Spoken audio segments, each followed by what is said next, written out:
Hello, hello, j'espère que vous allez bien. De mon côté, ça va, ça va. Je suis étonnée de m'entendre dire ça va. Voilà, je m'autorise à dire que ça va, malgré que ma fille ne soit pas avec nous, mais voilà, parce que c'est vrai que ça va à peu près. Voilà, des moments plus durs que d'autres, mais dans l'ensemble, ça va quand même plutôt bien. Même si là, on est tous les trois malades. Moi ça va, j'ai les bonnes techniques, je commençais à aller mieux, mais hier c'était catastrophique. Mon mari est super malade, mon fils aussi. Donc là il est chez la nounou. Je me suis pris 10 minutes de pause et pour vous parler parce qu'en fait des fois il y a des sujets de vidéos qui me viennent que je ne prends pas le temps de noter parce que la vie fait que, hein, vous savez ce que c'est. Et là, je me suis dit, mais ça, c'est hyper important, c'est super intéressant, et moi, j'aurais aimé peut-être qu'on me le dise, en fait. Voilà. C'est-à-dire, voilà, comment parler de son grand frère ou de sa grande sœur à bébé espoir. Donc, au bébé qui vient après un enfant décédé. Et c'est vrai que là, avec le recul, j'ai mon opinion sur ça. J'ai aussi des personnes qui m'ont expliqué des avis de pédopsie ou de psy. Et je me suis dit que ça pouvait être intéressant de vous en parler. Donc me voilà aujourd'hui à vous faire cette vidéo, qui n'était pas du tout prévue, mais qui me semble intéressante. Alors, je pense qu'il faut déjà, avant toute chose, avant de vous donner mon avis sur ça, il faut tout simplement s'écouter, écouter son instinct. Et peut-être que vous aurez envie de lui en parler tout de suite, peut-être que vous n'aurez pas envie de lui en parler tout de suite, il faut vraiment s'écouter, c'est important. Et peut-être vous lui en parlerez quand il aura 3 ans, 4 ans, 7 ans, 10 ans, peu importe, mais ce qui compte c'est d'être en accord avec vous-même. De mon côté, comme beaucoup de vous le savez, j'ai un besoin de parler d'Orlan. Je peux pas rester plus d'une journée sans parler d'elle, sinon je me sens mal. Euh, j'ai l'impression de pas avoir fait mon devoir de mère ou de la faire partir plus dans l'oubli. Voilà. Donc, j'ai parlé d'Orlan très rapidement à Marius. Je pense même que je parlais d'elle quand j'étais enceinte de lui. Il me semble. Il me semble.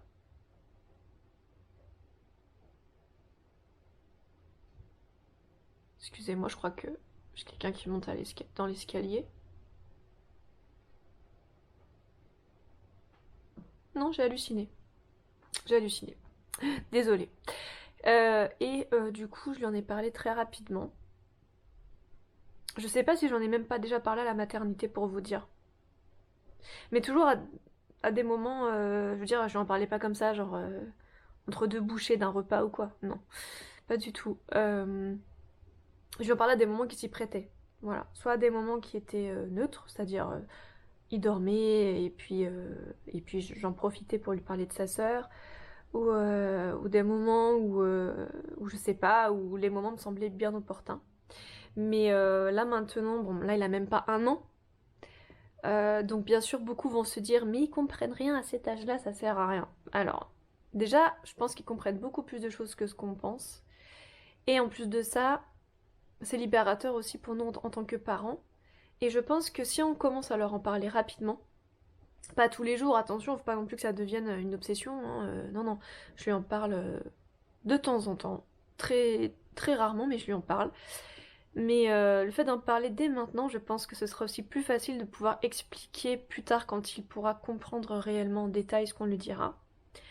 Donc, ce qui se passe, c'est que il y a des moments où il va vers des objets qui appartiennent à sa sœur. Quand il monte l'escalier, parce qu'il adore monter l'escalier depuis ses 6-7 mois, il les monte donc à quatre pattes, bien sûr. Donc, bien sûr, on est derrière lui, on fait en sorte que, enfin, on est toujours avec lui, il monte jamais l'escalier tout seul. Et en fait, dans l'escalier, il y a la trappe-rêve de sa sœur qui est accrochée. Et il adore tirer dessus quand il monte les escaliers. C'est en fait, voilà, dans l'escalier, il a ses étapes. Il s'arrête pour toucher à la trappe-rêve de sa sœur. Ensuite, il s'arrête pour toucher au bola que j'avais quand j'étais enceinte de lui. Puis après, il touche des choses qui peuvent être posées dans l'escalier. Souvent, il n'a pas le droit, donc il se fait disputer, bref. Et donc du coup, souvent, ce qui se fait tout naturellement pour moi, c'est lui dire ah, eh bien, c'est l'attrape-rêve de ta sœur. Ta sœur, elle doit être très contente que tu joues avec. Là où elle en a sûrement pas besoin. Donc, voilà, elle te le prête, tout ça. En fait, voilà, je lui parle de sa sœur à des moments où ça s'y prête. J'ai dû très très rarement lui parler de sa sœur à des moments où il n'y avait pas de relation avec ce qui se passait autour de nous. Ça a dû arriver, mais c'était rare. Peut-être à des moments de vague à l'âme, ou des moments où j'étais pas bien, ou des moments où je le sentais à l'écoute de ce que je lui disais, où je lui parlais de sa sœur. Mais voilà, comme je vous dis, j'ai dû lui parler de sa sœur, là il va avoir 1 an, je lui ai parlé de sa sœur peut-être une vingtaine de fois. Allez, une trentaine max. C'est rien sur 1 an.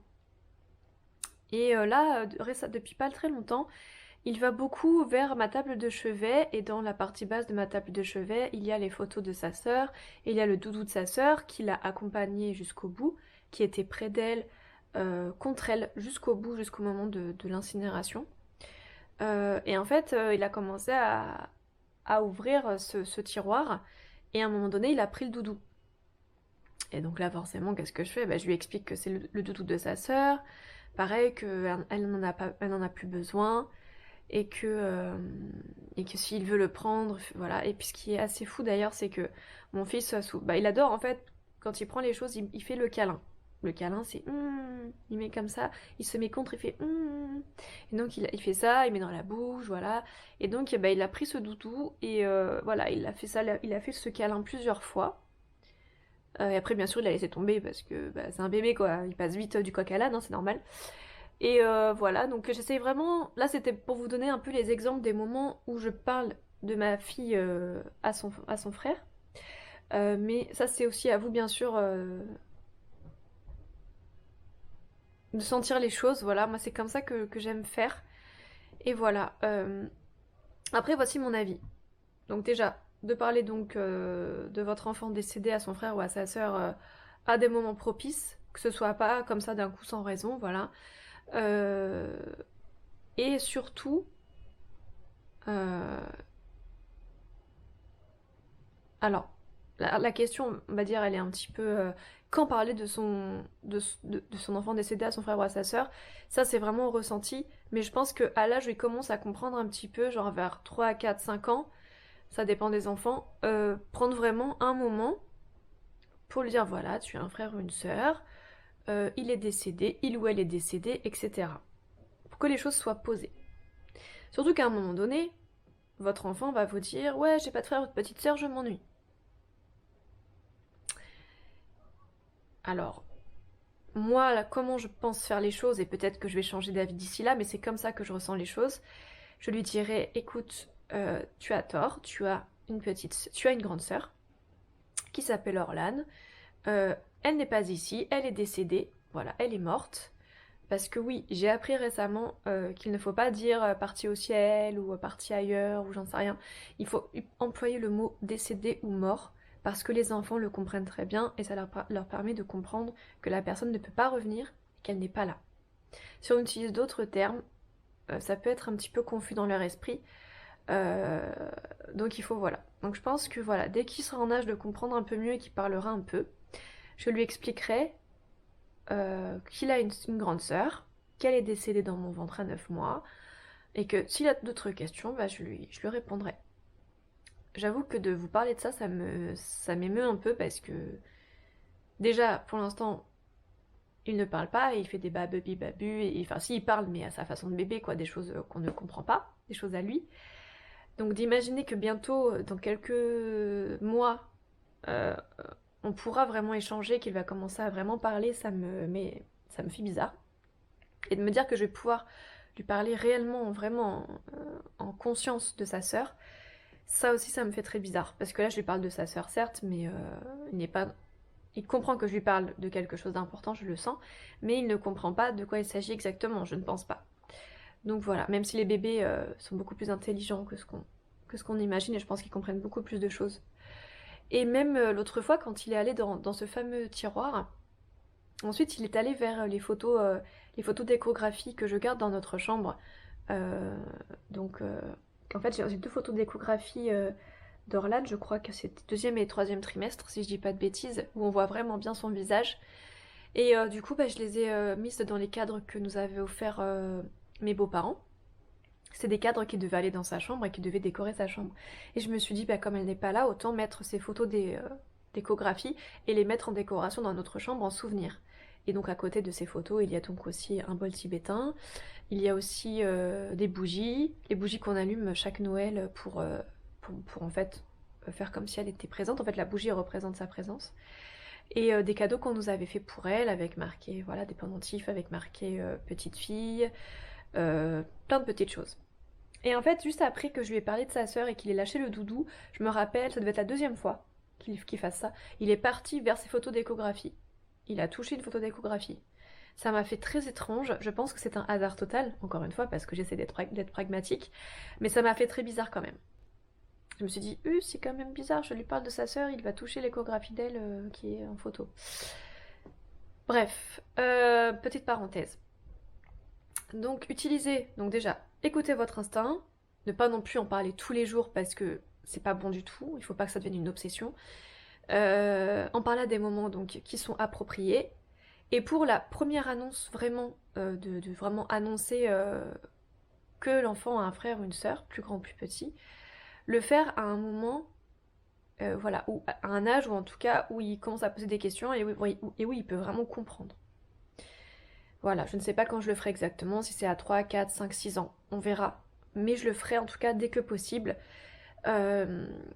Je pense que c'est important de le faire rapidement. Moi, ce que j'appréhende, c'est qu'il arrive ensuite à l'école et qu'il dise oui, moi j'ai une grande sœur, elle s'appelle Orlan. Et qu'on lui dise mais non, t'es fils unique, t'as pas de grande sœur. Parce que les autres enfants vont pas comprendre en fait. Et c'est ça, je veux pas qu'il soit stigmatisé ou qu'il soit embêté parce qu'il dit qu'il a une grande sœur. Et qu'elle n'est pas là. Voilà. Donc ça, ce sera aussi des choses à avoir. Mais là, pour l'instant, c'est trop tôt pour moi. J'ai pas encore réfléchi à ça, j'avoue. Chaque chose en son temps. La vie est déjà tellement chargée et compliquée, faut pas non plus partir trop loin. Voilà, et je pense que voilà, il faut utiliser les bons mots, des mots forts mais pas violents. Voilà, et surtout, je pense qu'il faut répondre aux questions de l'enfant dans la mesure du possible, hein, parce que je pense qu'on peut pas répondre à tout. Voilà. Et après, je pense qu'il y a des parents qui voudront peut-être taire ça, et ils ont tout à fait le droit, et je peux comprendre qu'on ait cette envie-là. Personnellement, ce n'est pas ma façon de voir les choses, mais si vous avez décidé de taire ça, il y aura forcément un moment donné dans sa vie où il sera confronté à une personne qui lui en parlera, d'autres personnes de la famille, ou des amis à vous, ou de façon, voilà, sans faire attention, ils peuvent très bien vous poser une question à vous, l'enfant comprend qu'il se passe quelque chose, c'est qui, telle personne, c'est un grand frère, une grande soeur, je comprends pas, vous m'en avez jamais parlé, tout ça, donc attention à ça aussi. Et si vous décidez de le taire, il faut que vous soyez en accord avec ça. Voilà. Euh, Personnellement, je sais que je peux paraître, voilà, chiante de vouloir en parler tout le temps de ma fille, mais c'est ma façon à moi de survivre à son absence et c'est un peu ma thérapie aussi. Voilà. C'est pas une vidéo très longue, c'est juste ma façon à moi d'essayer euh, de vous faire part de ma façon de voir les choses. Mais je pense, de mon point de vue, qu'il est important d'en parler. Ça va forcément à un moment donné être douloureux pour l'enfant. Et en grandissant, il posera de plus en plus de questions et il sera triste de ne pas avoir son frère ou sa sœur avec lui ou avec elle. Mais je pense que c'est important. Et surtout, moi, ce qui me fait peur, c'est qu'ils comprennent que voilà, c'est pas que ce n'est pas le remplacement d'Orlan, que Marius n'est pas le remplaçant d'Orlan, que oui, on l'a fait parce qu'à la base, voilà, nous, c'est un enfant unique qu'on souhaitait, pour plein de raisons dont je vous ai déjà parlé dans d'autres vidéos, mais qu'ils comprennent que il a son identité propre, qu'on l'aime autant qu'Orlan, qu'il est différent d'Orlan, que c'est notre enfant et qu'il est là et qu'on on l'aime plus que tout et que ce n'est pas un remplacement d'Orlan. Et ça, c'est ça moi qui me fait peur.